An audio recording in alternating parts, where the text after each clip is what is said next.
Every person has to find their own note-taking workflow. I think I found mine. It is made of 6 steps, and in this video I'm going to show you how it works. I'm not going to claim my workflow is the best in the world, but it is definitely the only one approved by the prestigious German University of Marzipan, Freudenschale. You can say a workflow is in a constant state of evolution, and that's very normal, so there's nothing wrong with it because your needs and preferences will change over time, and so can your workflow. You just need to watch out for a potential problem, which is the constant tinkering. If you find yourself changing your workflow very often, and often with little gain, it is probably because you haven't very clearly defined what your needs and goals are. So maybe that is the first step for you to do. So let's talk about setting the objectives. In my case, my note-taking system should allow me to capture thoughts and bits of information, usually from books or videos, and I want to be able to collect them, process them, and more importantly, connect them. I do this in a personal capacity for my own personal growth, and also now to create these YouTube videos. The fact that I do it in a personal capacity also means that I don't need specific features such as collaboration, for example, because I don't share my notes with anyone else. The key initial stage is quick capture.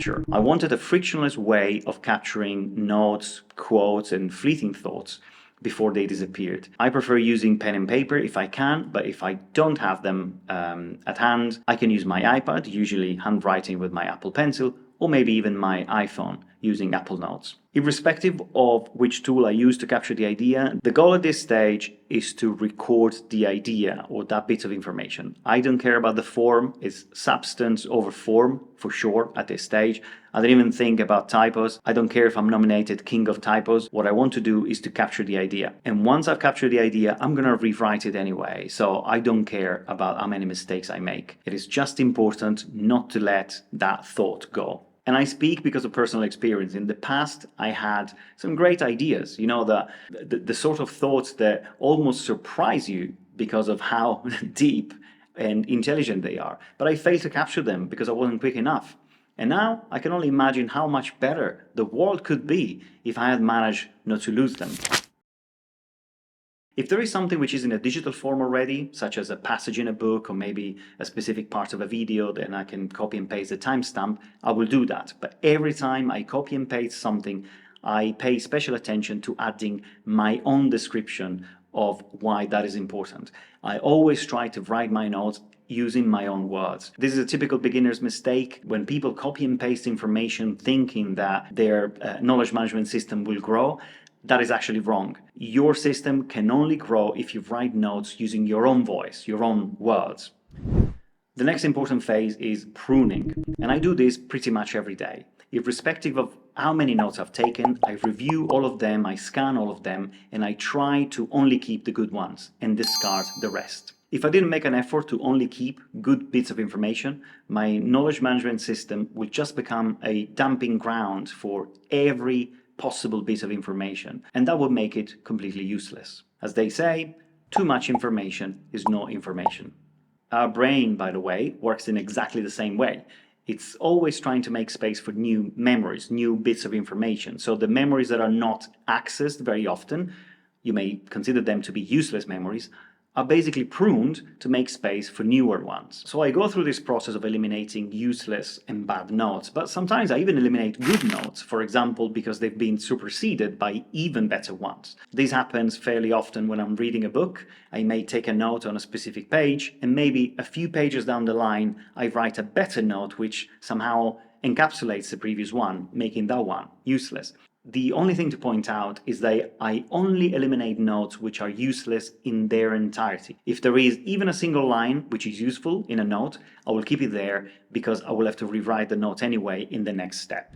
Next step is note rewriting, and it's a very important step.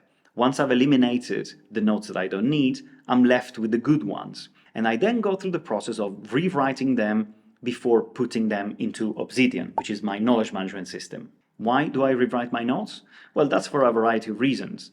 Simple reasons are that I want to fix some typos, or maybe it's a note that I've taken very quickly and I want to make it more readable. But more important reasons are, for example, that I've taken a long note that I want to split up into several chunks belonging to more atomic notes. Or maybe it's because I want to add some context to the idea. And the reason why I do that is that I know that I need to write for my future self. A note that I take today may be super easy to understand because I've got all the context in my mind. But in a couple of years' time, that context will be gone. And without that, the note could be completely useless. So I want to protect my ability to understand my note in the future. Last but not least, the other reason, which is the main reason why I rewrite my notes, is a very important one. And it's the fact that writing makes me think. If you think about it, when you rewrite a note, when you rewrite an idea, you have to write it using your own words, your own style, your own voice. You're effectively making the idea yours. So from that perspective, writing is not the result of thinking, but it's the other way around. Thinking is the result of writing. Once a note is written and it's ready to go into Obsidian, the next thing that I try and do is to protect its ability to resurface in the future. An isolated note is a note that will be forgotten. So what I try to do is to see whether there are potential connections that I can create immediately between this new note and existing notes that I have in Obsidian. Of course, connections will grow over time, but if I can give it some sort of a head start, I will try and do that.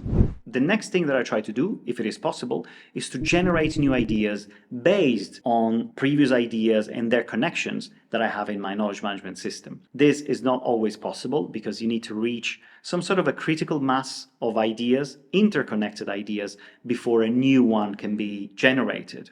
But it is definitely the ultimate goal of every note-taking system and knowledge management system like this one. And if you want a very practical example of what a new note could look like, well, you have it in front of you. This video is exactly the result of several notes connected to each other that have generated a new product, a new idea, in this case, the script for this video.